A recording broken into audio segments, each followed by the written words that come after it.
Мои дорогие, приглашаю вас принять участие в интересном предсказании по вкладышам, комиксам популярной жвачки Love Is.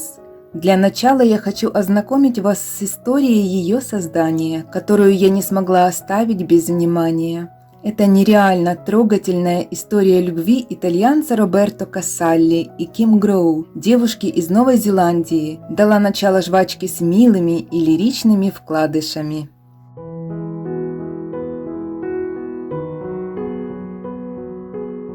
В конце 1960-х годов 19-летняя Ким переехала в Лос-Анджелес, где спустя 6 лет она и познакомилась со своим будущим мужем и любовью всей ее жизни Роберто, программистом из Италии. В то время Ким увлекалась рисованием, мечтала стать известной художницей. Однажды после просмотра фильма «История любви» она очень вдохновилась эпиграфом, в котором было сказано, что любовь – это никогда не сожалеть. Впечатленная фильмом девушка начала делать зарисовки на салфетках, мультяшных мальчишку и девчушку с надписью «Лавиз». Эти записочки девушка дарила своему возлюбленному. Роберто был очарован такими милыми сюрпризами, и вскоре после их свадьбы муж издал все зарисовки жены в качестве комиксов. На фантиках всегда были изображены одни очаровательные пузатики – мальчик и девочка. Комиксы постепенно набирали популярность. Сначала о них узнали коллеги и родные. А в 1970 году Ким получила первый заказ на создание еженедельных комиксов для Los-Angeles Times. Выпуск иллюстраций совпал с выходом книги Эриха Сигала «Любовная история» и одноименного фильма, слоганом которого был «Любовь – это когда ты не должен извиняться». Ким вступила в полемику с мейнстримом, переиначив фразу на «Любовь – это когда ты способен извиниться». Это очень понравилось читателям, и на Ким посыпались заказы. Комиксы стали появляться не только в журнале. Их также печатали на футболках, календарях, плакатах, кружках и многом другом. Персонажи истории Love Is проходят разные стадии отношений, от знакомства до супружеской пары и даже до смерти одного из героев. У героев комиксов, как и у настоящих Роберто и Ким, были дети. Правда, нарисованные дети были мальчик и девочка, а в жизни в 1971 году Ким родила сыновей Стефано и Дарио, когда семья перебралась в Англию. В 1975 году у Роберто диагностировали онкологию. Ким перестала работать над комиксами, чтобы проводить больше времени с любимым. Но совсем бросать комиксы Ким не планировала, она попросила английского аниматора Билла Эспри рисовать комиксы за нее, подписывая ее никнеймом.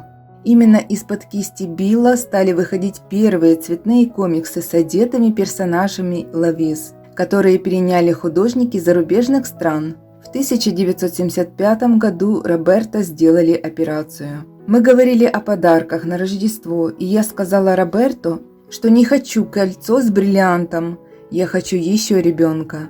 Тогда супруги решили сохранить сперму Роберто на тот случай, если Ким не удастся забеременеть до его смерти. Роберто Кассалли умер в возрасте 31 года в 1976 году, и в комиксах остались только девочка Ким и надгробный камень. Через 16 месяцев Ким родила от супруга сына Милло, используя его замороженную сперму. Многие осуждали этот шаг, особенно церковь. В ответ на критику Ким писала: «Мило здесь благодаря любви его матери и отца. Если кто-то осуждает подобное, это значит, мир потерял чувство пропорции. Мы пытались завести ребенка посредством искусственного оплодотворения до смерти Роберто. Если бы мой муж был жив, Мило был бы зачат в браке. Что меняет смерть Роберто? К сожалению, Ким умерла в довольно молодом возрасте. Ей было всего 55, когда у нее диагностировали онкологию печени и саркому. После смерти Ким дело продолжил ее старший сын Стефано, но по условию договора он подписывался именем матери.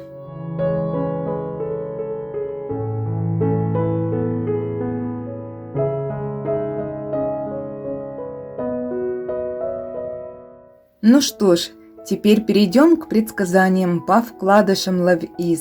Выберите 3-5 сердечек и узнайте, что же ожидает вас в любви в скором будущем. Чтобы прочесть ответы, перейдите к тайм-коду в описании под этим видео. Напишите, пожалуйста, в комментариях, какие варианты вы выбрали. Делитесь этим видео с друзьями.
Благодарю всех вас за участие в предсказании. Подписывайтесь, напишите в комментариях ваш выбор.